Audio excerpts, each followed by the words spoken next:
Hey guys, and welcome to the Working Money channel. So I saw this from Mike Manfield here on Twitter. Airwallex is granted a payment institution license in Singapore. So Airwallex, a global fintech platform, today announced at Singapore FinTech Festival that its Singapore entity, Airwallex Pte. Limited, has been granted a major payment institution license by the Monetary Authority of Singapore. This is big, guys, for two reasons. Monetary Authority of Singapore, already Ripple enabled, and Airwallex is a Ripple partner. So, considering these two organizations are on the same page, it probably wasn't that difficult of a decision to grant them the payment institution license. So Airwallex is permitted to provide a suite of payment services, including account issuance, domestic money transfer, cross-border money transfer, merchant acquisition, and e-money issuance. Airwallex will progressively introduce a suite of product and service offerings that will enable businesses in Singapore to operate and grow across the ASEAN region and globally. This includes a modern global business account, multi-currency wallet, company and employee cards, spend management, online payments, international collection and transfer, and other value-add solutions for small to medium-sized businesses, as well as an API for larger enterprise businesses that require embedded payment and financial services. So this is big news, guys. The CEO and co-founder of Airwallex, Jack Zhang, said, "We are pleased to have received regulatory approval in Singapore as we continue to make steady progress in Southeast Asia, scaling our payment offerings and solutions in the region for our customers. Receiving this approval reflects our robust policies, compliance framework, and risk management systems that we have put in place. We will continue to work closely with regulators and partners to ensure we facilitate a safe, effective, and transparent way to manage their cross-border financial transaction needs. We look forward to launching our services in Singapore next year and enabling businesses in Singapore to operate globally without borders." So boom, Airwallex granted a payment institution license in Singapore. Like I said before, probably not that difficult of a decision considering the Monetary Authority of Singapore is already Ripple enabled. Airwallex just another extension to that. So that's great news. Wanted to thank Mike Manfield here on Twitter for posting that. And this one, guys, from Thole XRP. This is Ripple customer Bank Dhofar. Bank Dhofar joins hands with Visit Oman to provide digital payment solution. Within its endeavor to enhance customers' banking experiences by providing highly secured payment solutions, Bank Dhofar has joined hands with Visit Oman to launch an e-commerce payment gateway platform. The initiative will enable Visit Oman's partners to seamlessly purchase flights, accommodations, car rentals, tours, and other Omani travel experiences online and in real time. So just quickly down here, a quote from the executive manager: "With this solution offered to Visit Oman, Bank Dhofar aims to reaffirm its position as a leading bank in the Sultanate in providing secured and innovative payment solutions to enhance the customer experience journey while enabling Visit Oman's travel trade partners to process payments safely and securely." So branching out into more areas like travel in the Middle East, Bank Dhofar, a Ripple customer, just to reiterate that point as well. So wanted to thank Thole XRP for posting that. And guess who else is posting Ripple XRP partner news? None other than Yoshitaka Kitao from the SBI group. Now, this article was in Japanese, so I figured I'd translate it real quickly here to tell you guys about this. And this has to do with the Kingdom of Thailand notice of launch of remittance services utilizing distributed ledger technology between the United States and Europe partnership with Bank of Ayodhya, a major Thai bank. So SBI Ripple Asia is a major bank in Thailand. Bank of Ayodhya Public Company Limited announcement in the collaboration with Sekiro Akita. We're going to call them the money transfer business utilizing distributed ledger technology has started between Thailand, the US, and Europe. So again, guys, this is translated from Japanese, so pardon me if the grammar is not the best. Yoshitaka Kitao, president and CEO of SBI Holdings, said, "With the increasing use of RippleNet technology and the connection between Bank of Ayodhya and its counterpart NEOM, faster, cheaper, and safer finance from Thailand to the US and Europe are going to take place. We are pleased to be able to offer this deal." So Bank of Ayodhya Chief Information and Digital Officer Sayam Prajisidguru, I'm going to butcher that, Prajisidguru, said Bank of Ayodhya is a member of MUFG, which we know is Ripple enabled, one of the world's leading financial groups, and as a major Thai bank, we have expanded our remittance businesses all over the world. We have provided cutting-edge real-time international money transfers, but by expanding our collaboration with NEOM, we are connecting to more major countries and providing services. Through this partnership, we are providing the best financial services. We look forward to providing a technology experience. So a few connections here. Bank of UDA partnered with Ripple in 2018. We also have the NEOM connection. We also have the SBI connection. So everybody very familiar with Ripple and XRP, creating that network web, right, on the XRPL. So more companies that are Ripple enabled and more companies that are working together definitely does mean more benefits for the XRPL, more utility on the XRPL, XRP going to get more utility, and Deutschland XRP interim down here just posting this GIF. Of course, I've seen this before. Building the rails for the XRPL just gives more opportunity for growth. XRP price will appreciate based on that organic demand. So right now we are in a bull market, a spec market for the entire crypto space. XRP, as of the time of this recording, trading at about $1.26. But this is one thing, guys. This is trading based on spec, based on Bitcoin price, based on FOMO, excitement, all those fun things. And I mean, there's nothing wrong with making money on XRP in this market, but really, guys, these are the kinds of partnerships that are really going to propel XRP beyond speculative prices in the near future. We also have some more great news, guys, coming out of India. This coming from FOMO at Short the FOMO here on Twitter. What he is noticing here, and he's connecting some dots, is this, okay? Take a look at this WAZIRX exchange here. This is an Indian exchange, and take a look at the volume uptick just over the last week or so. So from about October 29th up until now, huge XRP volume increase. And Wrath of Kahneman just commenting down here, that is amazing. Now, why this is important? Well, let's connect some dots here. Wrath of Kahneman, this is wild, what's going on in India behind the scenes. So he kind of describes it here. Short the FOMO discovered an interesting correlation. Number one, Indian exchange WAZIRX went live on October 27th with UPI Indian payments. At the same time, XRP started ramping up significantly at the exchange. So that is the correlation there. Number three, Ripple has written about India using ODL before. And so Short the FOMO linked this article here, just giving you guys some context. Ripple suggests regulatory framework for India and how XRP could fit in. Now, I'm not going to go over this article. It is an older article. Nevertheless, I think it does give some great context as to why we could be seeing this. So I will link this in the description if you guys are interested. So this raises some questions. Could UPI be connected to ODL at all? Is WAZIRX, or is there another explanation for a lot of XRP moving between exchanges with them that began on the date that linked to UPI?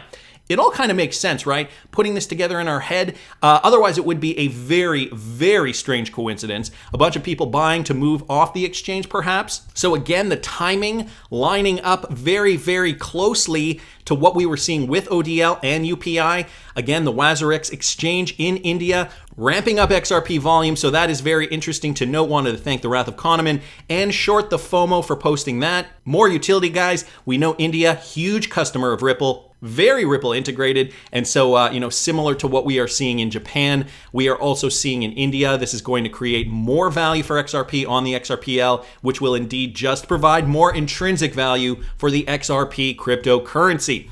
Now, any updates on the Ripple SEC lawsuit have been fairly quiet over the last several days. James K. Filan is mentioning that here. Below is an updated schedule. Although it has been quiet publicly, you will see that the parties have a lot of work to do based on recent decisions on discovery disputes. So just a few updates, guys, here if you're interested. I'm not going to read this entire thing, but November 12th was the deadline for exchange of expert rebuttal reports, so that's coming up very soon. And December 6th, deadline for the SEC to comply with most aspects of the court's October 21st, 2021 order regarding two discovery disputes. Specifically, the order required the following. So it gives you guys just a brief outline on what they are waiting on, discusses these points in detail. And again, as I mentioned before, I will link this in the description of the video if you guys want to read further. So there are 6 points there. And then finally, guys, of course, January 14th, 2022, that is the deadline for expert discovery. We do not know if the following has been completed from previous discovery decisions as well. So there are some things that we just don't know about, like the Slack messages, right? Remember when the SEC wanted Ripple to turn those over, internal discussions from the Ripple offices. There are some issues with regards to Ripple employees trading XRP as well that we still kind of don't really know the verdict on as of yet. Some other points here, one including the SEC's motion to strike Ripple's lack of due process and fair notice affirmation defense, the individual defendant's motion to dismiss the SEC's First Amendment complaint. So again, lots here. The in-camera review, we don't know if there's any verdict on that. So no argument dates have been set regarding the motions to dismiss or the motion to strike. No further telephonic conferences have been scheduled to discuss any outstanding discovery disputes at this time as well. So we're still kind of waiting on, what kind of update we can get from there. Also, the deadline for the parties to exchange their respective statements of material fact pursuant to Local Civil Rule 56.1 and their pre-motion letters regarding motions of summary judgment was adjourned sine die, no specific date yet, pending resolution of the motions to dismiss and strike. So while it may be quiet in terms of motions being filed on the public docket, the parties have a lot of things to work on behind the scenes. So it's not that things aren't happening, guys. Lots are still occurring behind the scenes. I got to thank James K. Filan here for always keeping us updated on the latest with regards to the Ripple SEC lawsuit.